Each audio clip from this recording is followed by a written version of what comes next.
नजर। माँ, माँ। अरे क्या माँ माँ कर रहा है? बकरी का बच्चा है क्या? अरे माँ, मजाक छोड़ो। मुझे फाइनली वो मेन चौराहे वाली दुकान मिल गई है। अब देखना, आपका बेटा दुगनी स्पीड से पैसा कमाएगा। ओफो, ये क्या? मेरी ऑनलाइन मेकअप क्लास चल रही है। इतनी जोर से क्यों बोल रहे हो आप दोनों? अरे मेरी धर्म पत्नी जी, मेकअप क्लास बाद में करना। वो चौराहे वाली दुकान मिल गई है हमको। अरे वाह! रुको, मैं अपनी माँ को फोन लगाकर बता देती हूँ। अरे मैं भी अपने रिश्तेदारों को बता देती हूँ। कितनी खुशी की बात है। हाँ हाँ, मैं भी अपने दोस्तों को बता देता हूँ। 1 हफ्ते बाद रजिस्ट्री है। बस, घर में खुशी का मौका था। उन तीनों ने अपने अपने फोन उठाए और लोगों में बात फैलाना शुरू कर दिया। और रही सही कसर, श्वेता बहू ने अपने पड़ोस में सबको बताकर कर दी। अरे वर्मा आंटी, अब हम भी जल्दी कार ले लेंगे। घर का रेनोवेशन होगा और ठाट से रहेंगे हम भी। अरे, ऐसा क्या हुआ? लॉटरी बाटरी लग गई है क्या? अरे, इस बार चौराहे वाली मॉल में हमको भी दुकान मिल गई है। दुकान नंबर 21, जो एकदम चौराहे पर है। अब ग्राहक बढ़ेंगे तो आमदनी भी बढ़ेगी ही ना। अरे वाह, कितनी खुशी की बात है। मैं बहुत खुश हूँ तुम्हें इतना खुश देख के। बाकी एक बात कहूँ, सबको मत बताते फिरना। किसी की नजर लग जाएगी तो खुशी की खबर वापस लौट जाएगी। हैं? ऐसे थोड़ी ना होता है। अब डरा रही हो। अरे सही कह रही हूँ। काली नजर कहते हैं इस चीज को, जब आप किसी को कुछ बताओ और वो काम बिगड़ जाए। अरे लेकिन मैं तो। तुमने सबको बता दिया ना? हाँ, फोन लगा लगा के। अब बच के रहना।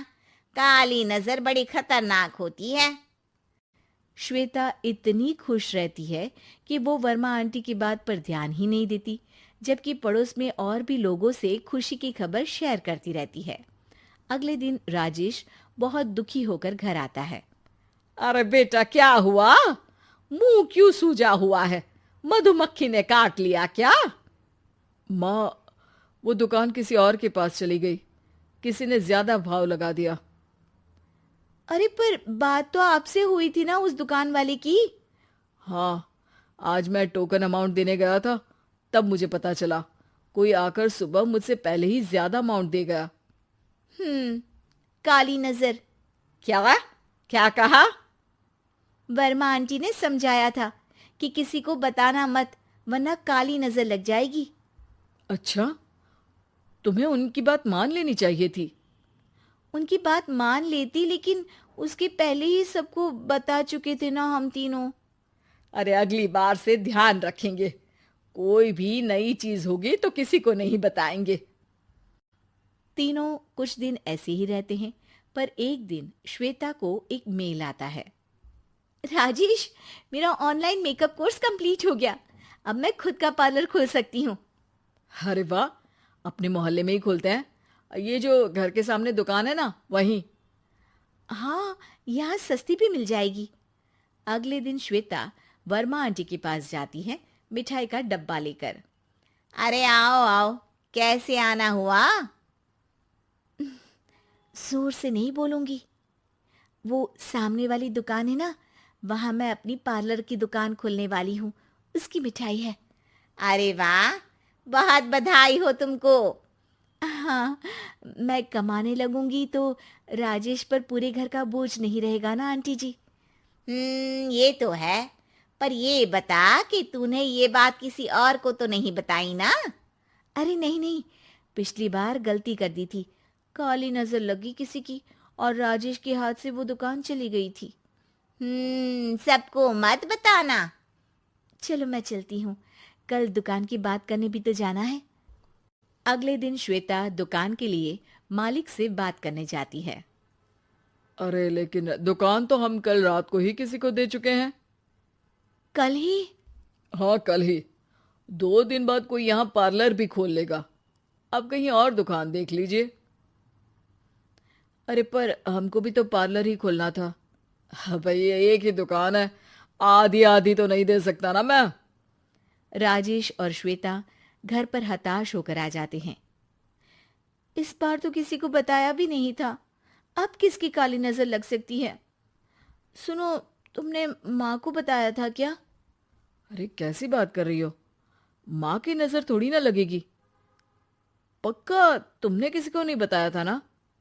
सिर्फ वर्मा आंटी को बताया था, उन्होंने ही मुझे किसी को नहीं बताने को कहा। अरे यार, तुम भी सही हो, मेरी माँ को नहीं बताने को कह रही हो, पर वर्मा आंटी को बताना तुम्हें जरूरी लगा। अरे वर्मा आंटी ने ही तो काली नजर के बारे में बताया था ना, वो हमेशा हमारा भला ही तो चाहती हैं। मेरी माँ भी हमारा भला ही चाहती है। अरे पर चिल्ला क्यों रहे हो?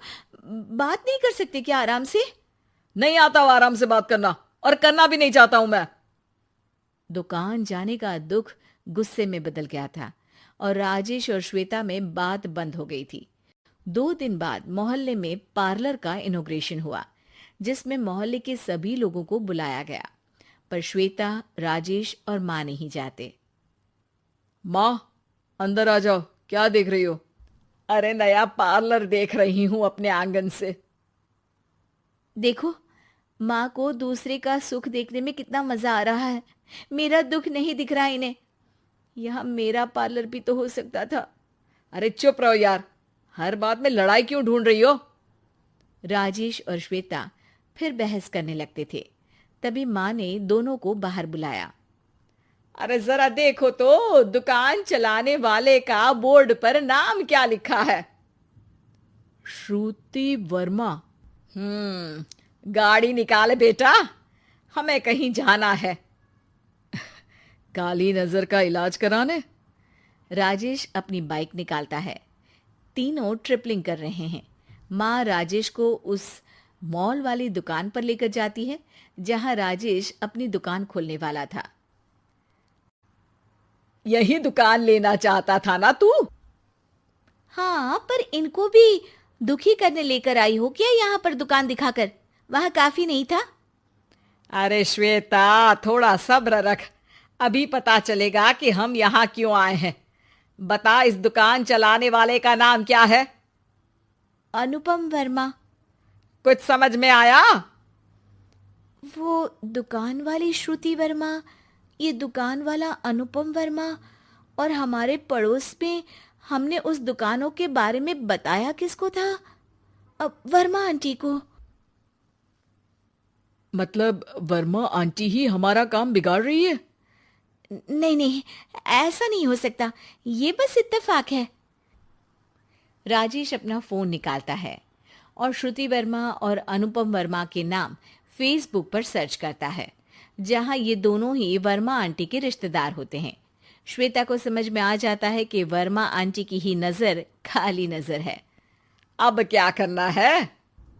कोई भी खुशी की खबर हो तो काली नजर से बचना है, यानी वर्मा आंटी से बचना है।